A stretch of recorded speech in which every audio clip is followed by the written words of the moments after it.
Welcome to Amerasian Small Talk, part 6, and I'm here with my friend Kim. And Kim, I'm really appreciate you came here to be part of our little film, a little program about the Amerasian life. And Kim, tell me a little bit about yourself. Who are you? And where are you from in Vietnam? What is your life story? Okay, my name is Kim, and I'm thank you and appreciate you come here with us today. Where I live in Vietnam is by Mekong Delta. My life, I lived there 20 years before I came to US. Wow. I'm here almost 31 years. Wow. And so before you came to the US, you went to the Philippines or you came directly? No, I came to refugee in Philippines for 7 to 8 months back in 1991. Wow. Before I came to US. Wow. So when you came to the US and in the place you live today, that was the first place you came to the US, or you stayed in different places before you came to the... I moved to different places. First I came to San Jose, California. Yeah. Because that's where my mom is. And I moved to Minnesota, and now I live 21 years in South Dakota. Wow. I mean, that's a long journey from Vietnam to South Dakota. Yes. Finally, I found like home where I live now in South Dakota. Wow. So what does home mean for you? A home? What is a home? Security or being part of it? Yeah, because I lived there long enough. I feel I know a lot of people, and people in South Dakota is friendly. So, I mean, you are here for the event and here to meet your Amerasian brothers and sisters. Yeah. And when you meet them, when you see all the people, how do you feel? I mean, inside? I feel all of them like they are my sister and brother. I mean, here we are tonight.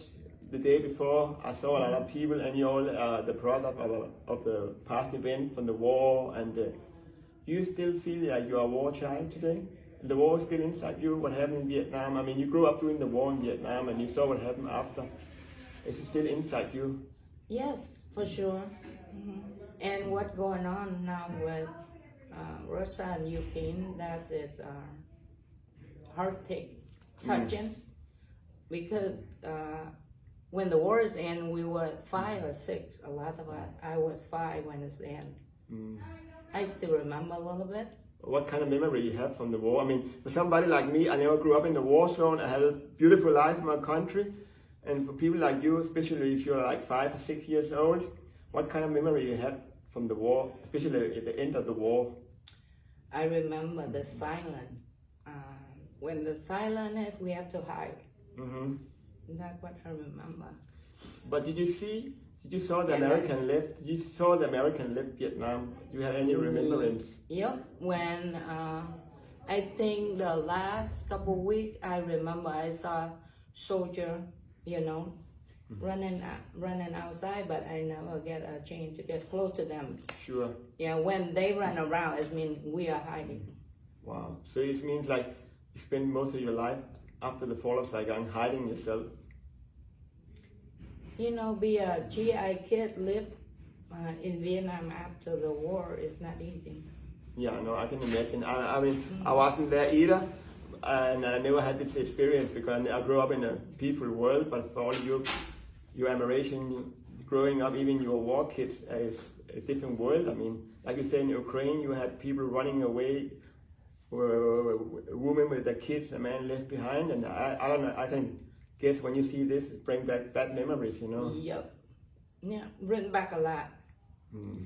Even I saw you can't kids sing about. I don't understand, but I know it. She hurt because of the war. It just made me tear. Yeah, I know.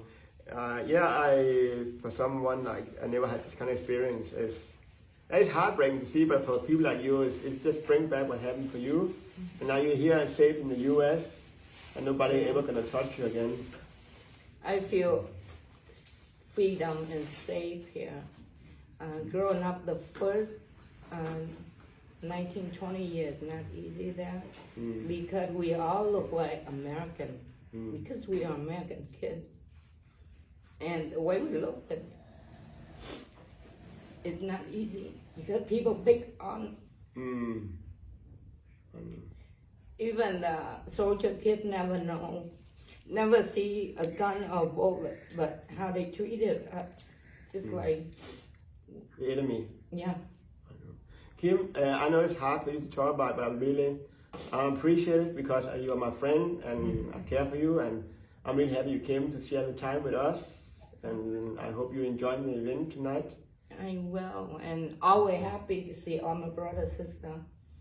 I've been go to a lot of events when it's like this, and I try to do it every year. Go every year. Of course. Thank you very much, Kim.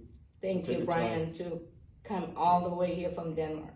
Appreciate it. And be here with us. I'll have it about it. Okay. Thank you. Thank you. Kampuchea. Yeah. Kim, wow. Are you going to cheers on me? Wow.